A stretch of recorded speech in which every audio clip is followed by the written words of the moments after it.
Hello friends, welcome back to our YouTube channel Tech and Cryptos. Today in this video let's learn about how to get reply option on Instagram message. So let's get started.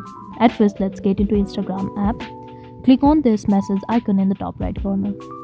Choose any of the chats you want to reply the message in. So let's go for this one.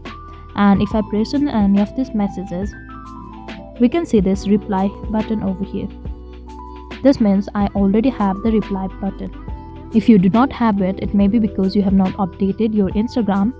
For that, we can go to Play Store, search for Instagram app, and here we can see open over here. If your Instagram is not yet updated, we can see update button over here. Simply tap on that to update your Instagram app. And if you have done that already and yet it does not show the reply option, we need to click on this profile icon in the bottom right corner. Click on this three-line icon in the top right corner.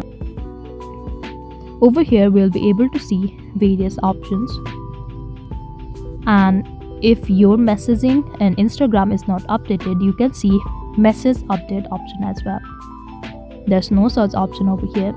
And if you do have it, simply tap on that to update messaging. After which, the reply option will appear on your Instagram message. I hope you like the video. Please like and subscribe. Thanks for watching.